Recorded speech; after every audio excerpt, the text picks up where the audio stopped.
ఉపాధి అవకాశాలు లభించక నేతన్నలు అగచాట్లు పడుతున్న తరుణంలో గత ప్రభుత్వం ప్రవేశపెట్టిన ఉచిత చీరల పంపిణీ కార్యక్రమం కొంతమేర అండగా నిలిచింది.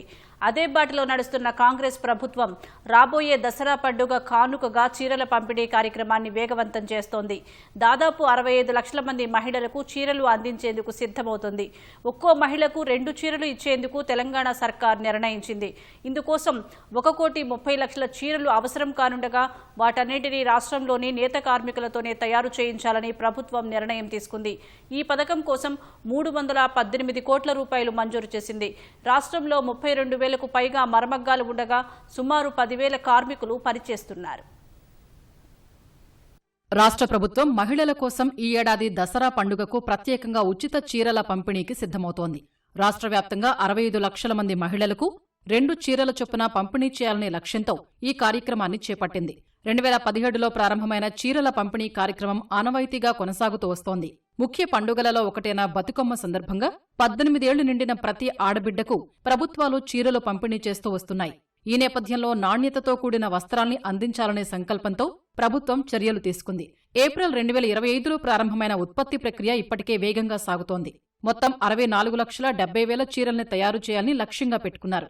దీంతో రాష్ట్రంలోని చేనేత కార్మికులకు పెద్ద ఎత్తున ఉపాధి లభిస్తోంది. దాదాపు 10,000 మంది కార్మికులు ఈ ప్రాజెక్టులో పనిచేస్తుండగా ఒక్కో కార్మికుడు నెలకు సుమారు 12,000 నుంచి 16,000 రూపాయల వరకు ఆదాయం పొందుతున్నారు.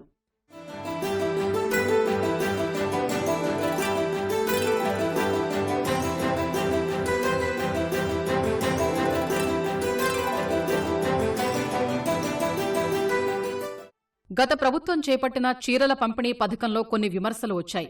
చీరల నాణ్యత లోపం వల్ల కొన్ని చోట్ల వాటిని తగులుబెట్టిన పరిస్థితులు కనిపించాయి. దాన్ని దృష్టిలో ఉంచుకుని పలు జాగ్రత్తలు పాటిస్తోంది రాష్ట్ర ప్రభుత్వం. చీరల డిజైనింగ్, నాణ్యత విషయంలో ప్రత్యేక శ్రద్ధ తీసుకుంది. 60 ఏళ్లలోపు మహిళలకు 6 మీటర్ల పొడవుగల పాలిస్టర్ చీరలు, 60 ఏళ్లు దాటిన వారి కోసం 9 మీటర్ల పొడవుగల పాలీకాటన్ చీరలు అందించనున్నారు. తయారీ విషయంలో నిపుణులతో చర్చించి రూపొందించిన తుది నమూనాలకు ప్రభుత్వం ఆమోదం తెలిపింది.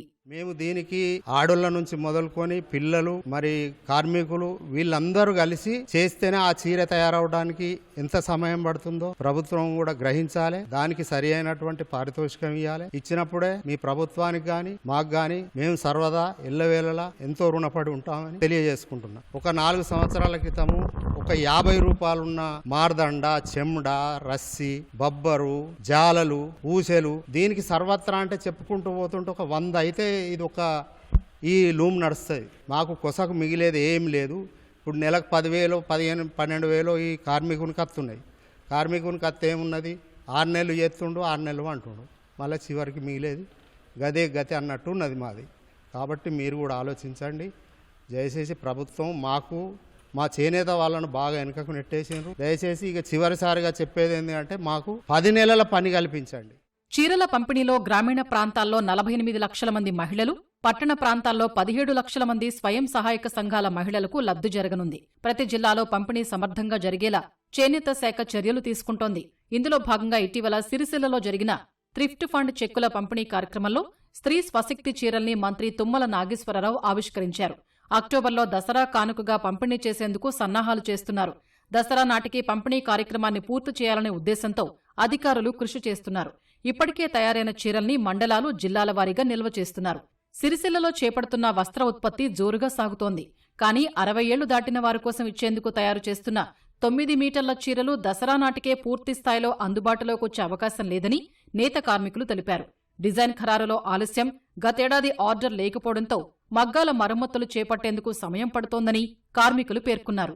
గతంలో ఉన్నట్టు సాంచల విడిభాగాలు ఏవైతే ఉన్నాయో గతంలో 50 రూపాయలు 60 రూపాయలు ఉండే. ఓ మెటీరియల్ 200 300 ఉండే. అట్లాంటి మెటీరియల్ ఇవాళ 200 ఉన్నది 400 అయింది, 50 రూపాయలు ఉన్నది 100 రూపాయలు అయింది, 120 రూపాయలు అయింది. ఒక రోజుకు మినిమం 800 నుండి 1000 రూపాయల దాకా పని కారిగర్కు అయ్యేటట్టు చూడాలని గవర్నమెంట్ ను కోరుతున్నాను. నేను ఇంద్రమ్మ చీరలే అనే కాకుండా వేరే స్కూల్ డ్రెస్లు కావచ్చు గానీ ఇంకా వగేరా ఎన్నో రకాలుగా ఉన్నవి, పీవీ కావచ్చు, ఏదన్నా కావచ్చు, అవి ఇవ్వాలని సంవత్సరం పొడుగుతా ఇవ్వాలని కోరుకుంటున్నాను. మిషన్లు గానీ డాబీలు గానీ ఏవి గానీ ఖరాబ్కుంటా డిజైన్స్ చేంజ్ చేస్తే అది గవర్నమెంట్ తరఫు నుంచి చేంజ్ చేయవచ్చు. మేము అందుకు కూడా సిద్ధంగా ఉన్నాం. కానీ కాకపోతే మిషన్లు బంద్ ఉండకుండా ఎప్పటికీ నడిచే విధంగా ఇవ్వాలని కోరుకుంటున్నాను. గత ప్రభుత్వం ప్రతిష్టాత్మకంగా చేపట్టింది బతుకమ్మ చీరల పంపిణీ. నాటి నుంచి తెలంగాణలోని చేనేత కార్మికులకు ఉపాధి లభిస్తూ వస్తోంది ఈ పథకం. వర్షాల కారణంగా కొద్ది రోజులు పనిచేసుకోవడానికి ఇబ్బందులు ఎదురవుతున్నా వృత్తిని నమ్ముకుని ఉపాధి పొందుతున్నారు నేతన్నలు.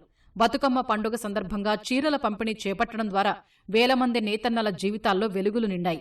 మగ్గాలపై ఆధారపడ్డ వారికి ఈ పథకం ద్వారా ఉపాధి లభిస్తోంది. బతుకమ్మ చీరల తయారీ సమయంలో 5 నుంచి 6 నెలల పాటు ఉపాధి లభించనుంది. మిగతా 6 నెలలు మాత్రం నేతన్నలకు ఉపాధి కొరత ఏర్పడుతోంది. తెలంగాణ చేతి వృత్తుల్లో నేత కార్మికులది విశిష్ట స్థానం. విభిన్న ఆకృతులతో చీరలు రూపొందించడంలో నేర్పరులు. ఇటీవల జాతీయ స్థాయిలో గుర్తింపు తెచ్చుకున్నారు. నేతన్నల్ని ఆదుకునేందుకు తెలంగాణ చేనేత అభయహస్తం పథకం ద్వారా 2025-26 సంవత్సరానికి గాను 36,731 మంది లబ్ధిదారులకు 7,19,00,000 రూపాయలను రాష్ట్ర ప్రభుత్వం ఇటీవల విడుదల చేసింది. దీంతో కొంతమేర వారికి ఆర్థిక చేయూత అందుతోంది. నా రోజువారీ సంపాదన అంటే 500 రూపాయలు కైకిలు పడుతుంది నాకు. ఈ యొక్క ప్రోగ్రామ్ సంవత్సరంలో 10 నెలలు ఇచ్చినట్టుంటే మాత్రం ఏ కష్టం లేకుండా హాపీగా అయిపోద్ది మా జీవితం. ఒక 6 నెలలు ఇచ్చి 6 నెలలు గిట్ట ఇవ్వకపోతే అప్పుల పాలవుతున్నాం. మా నేత కార్మికులకు కూలీ గిట్టుబాటు కావట్లేదు. కూలీ గిట్టుబాటు అయ్యే రకంగా గవర్నమెంట్ చర్యలు తీసుకోవాలి. గోచీరలు 9 మీటర్లు నడతాయి. కాటను అయితే అంతకుముందున్న బతుకమ్మ చీరలు పాలిస్టరు, అది కిలోకు ఒక 120 రూపాయలు ఉంటుంది, కిలోకు 620 రూపాయలు ఉంటుంది. దానికి దీనికి క్వాలిటీ బాగా ఫరక్ ఉంటుంది, మంచిగా ఉంటాయి చీరలు. మేము నేసేందుకు కూడా కష్టమే. అంతకుముందు 4 సాంచలు నడిపేవాళ్ళు ఇప్పుడు 2 సాంచలు 3 సాంచలు నడపాలి. గిట్టుబాటు ధర కాదు. ఈ 3 సాంచలు నడిపితే రోజువారి కైకిలో ఒక 400 పడుతుంది, అంతకంటే ఎక్కువ పడది.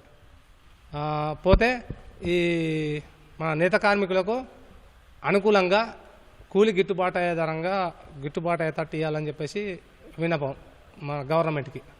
ఎందుకు లేట్ అయితే మాకు ప్రోగ్రామ్ వచ్చి బాగా లేట్గా వచ్చింది సార్. ఇది ఈ కలర్ గురించి కలర్ మ్యాచ్ కాలేదని చెప్పేసి, డిజైన్లు ఓకే కాలేదని, ప్యాక్ ఓకే కాలేదని, సరే ఓకే కాలేదని చెప్పేసి లేట్ చేశారు. కాటన్ చీరల తయారీ శ్రమతో కూడుకున్నదని, ఇందుకోసం సమయం ఎక్కువగా పడుతోందని నేత కార్మికులు తెలిపారు. అన్ని ప్రభుత్వ శాఖలు, కార్పొరేషన్లకు అవసరమైన వస్త్రాల తయారీ బాధ్యతను కూడా రాష్ట్రంలోని నేత కార్మికులకే ఇచ్చేలా ప్రభుత్వం చర్యలు చేపట్టాలని నేత కార్మికులు కోరుతున్నారు. తద్వారా ఏడాదంతా చేతి నిండా పని ఉంటుందని ఆశాభావం వ్యక్తం చేశారు. మా కరీంనగర్ డిస్టిక్కు 32 లక్షల మీటర్ల ఆర్డర్ను ఇచ్చిర్రు. ఈ 32 లక్షల ఆర్డర్లో 28 లక్షల మీటర్లు ఒక మా గర్షగుర్తి గ్రామానికే కేటాయించడం జరిగింది. దీని ద్వారా మాకు ఎంతో ఉపాధి ఉంటుంది. కాకపోతే ఈ పని ఎట్లా అంటే బాగా స్పీడప్ లేదు, బాగా ఆలస్యంగా జరుగుతుంది. ఎందుకంటే ఇది ఒక్కరి వల్ల అయ్యే పని కాదు. ఈ బతుకమ్మ చీర తయారు కావాలంటే ఒక సుమారు 10-12 మంది శ్రమించాల్సి ఉంటుంది దీని మీద. ఈ కాటన్, ఈ బీములు కానీ, కండెలు కానీ, దీని వార్పింగ్, వైండింగ్, ఇవన్నీ చాలా శ్రమతో కూడుకున్న పని. ఈ శ్రమకు తగ్గ ఫలితం మా కార్మికులకు ఏ ప్రభుత్వం కానీ చేయట్లేదు. దయచేసి ప్రభుత్వం ఆలోచించాలి. మా కార్మికులకు పెద్ద ఎత్తున మాకు నిధులు కేటాయించి ఈ పనిని చాలా వేగవంతం చేపించి మమ్మల్ని ఆదుకోవాలని మేము కోరుకుంటున్నాము. ప్రభుత్వం పంపిణీ చేసే చీరల్ని నేసేందుకు అవసరమైన ముడిసరుకును కూడా ప్రభుత్వం క్రెడిట్ విధానంలో అందించేలా చర్యలు చేపట్టింది. నూలు మొత్తం ఖరీదులో 10% కార్మికులు చెల్లిస్తే మిగిలిన 90% ప్రభుత్వం అందిస్తోంది. పని పూర్తయి బిల్లులు రాగానే వారి నుంచి ప్రభుత్వం ఇచ్చిన 90% రికవరీ చేసుకుంటోంది. ఈ విధానంతో కార్మికులకు కొంతమేర ఆర్థిక వెసులుబాటు కల్పిస్తోంది. చేనేత కార్మికుల చేతుల మీదుగా తయారయ్యే చీరల్ని రాష్ట్రంలోని మహిళలకు పంపిణీ చేయనున్నారు.